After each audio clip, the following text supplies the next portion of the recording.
Bonjour, Kim Bédard, chargée de projet chez Agir Ensemble pour le développement des enfants. Et oui, j'ai pris mon premier coup de soleil de l'été. Aujourd'hui, j'avais envie de jaser avec vous des étapes du développement d'Erikson. Je sais qu'en ce moment, ça fait environ 9 semaines que vous êtes à la maison avec les enfants, qu'on vient d'apprendre qu'il y a plusieurs secteurs où il n'y aura pas de réintégration scolaire avant le mois de septembre. Je sais aussi que si vos enfants retournent à l'école, vous avez énormément d'inquiétudes par rapport à comment ça va se passer. Puis si vos enfants restent à la maison, bien, les inquiétudes sont au niveau du challenge familial. Comment est-ce qu'on va faire? Il me semble qu'ils vivent plein de choses. Puis en même temps, comment est-ce que moi je peux faire comme parent ou comme intervenant ou comme éducatrice pour pouvoir continuer à accompagner cet enfant-là dans son développement?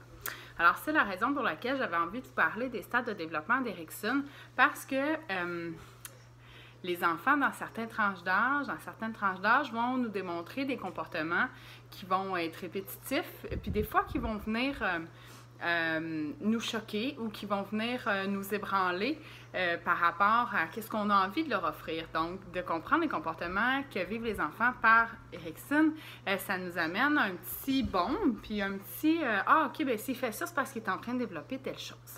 Alors, la première étape qu'on vit, c'est de 0 à 18 mois, c'est notre sentiment de sécurité qu'on doit acquérir. Qui dit sentiment de sécurité dit, je vais solliciter mon parent plusieurs fois. Plusieurs fois, je vais pleurer, je vais te demander que tu viennes me consoler. Des fois, je vais arrêter aussi parce que je veux savoir si je peux avoir confiance en toi. Est-ce que je suis au niveau de ma gestion relationnelle avec les gens qui m'entourent? Est-ce que c'est maman qui vient me répondre? Est-ce que c'est papa qui vient me répondre? Est-ce que c'est mon éducatrice qui vient me répondre?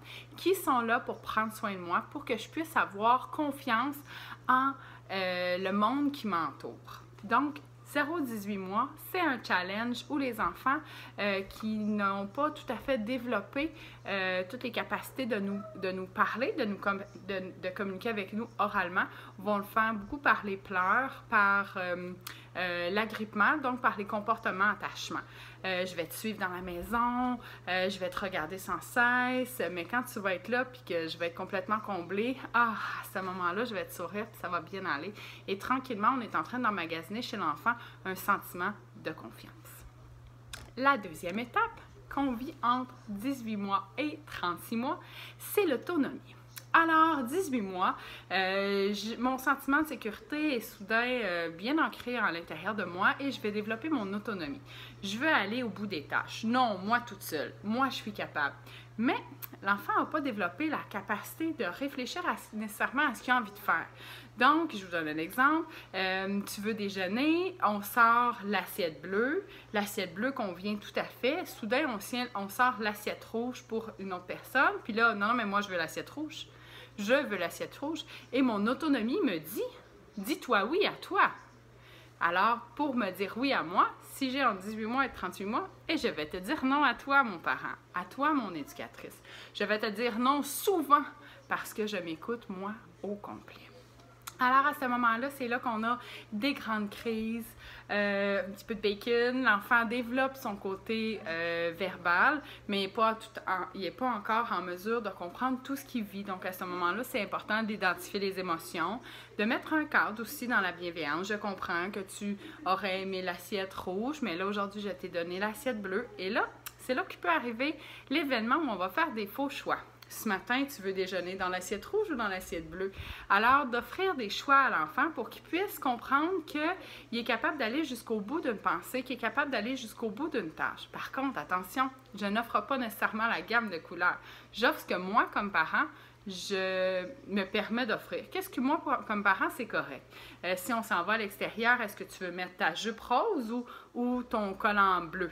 Ah, ouais, mais moi, je voulais mettre d'autres choses. Non, aujourd'hui, c'est dans ces deux choix-là. Donc, vous offrez des faux choix et ça aide l'enfant à acquérir l'importance et la notion d'autonomie, d'être capable d'aller au bout de ses choix et de ne pas continuellement être fâché de ne pas respecter ses choix. Alors, il faut vraiment ne pas oublier que l'enfant ne vous dit pas non à vous, il se dit oui à lui.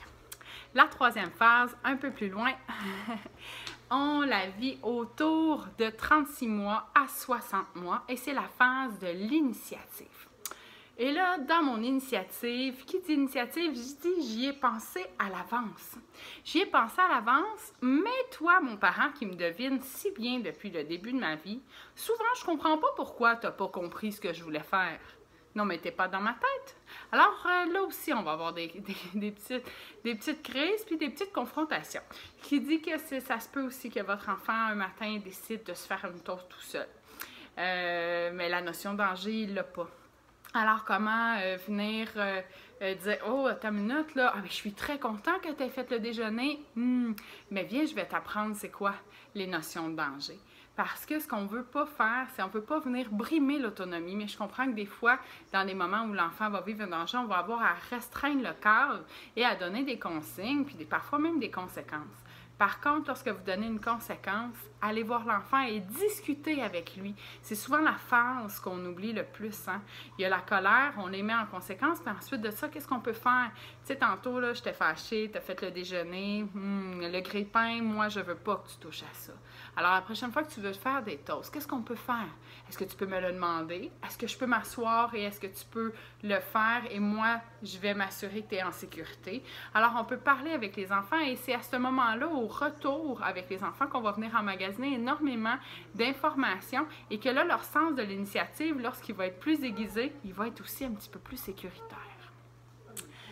Mais ce qui arrive souvent, c'est que moi, j'ai pensé dans ma tête à ce que je suis en train de faire un jeu dehors, puis là, j'ai sorti mes choses, et là, soudainement, toi, tu me dis « Non, non, mais je veux pas que tu sortes ça. Attends, mais moi, c'est parce que je veux aller au bout de mon jeu. » Hein, j'ai encore mon autonomie en arrière de moi qui me dit « Je vais aller jusqu'au bout de mon jeu. » Alors, de commencer à avertir à l'avance. Tu sais, dans 5 minutes, on va ranger. 5 minutes, c'est quoi? Je vais te mettre le cadran.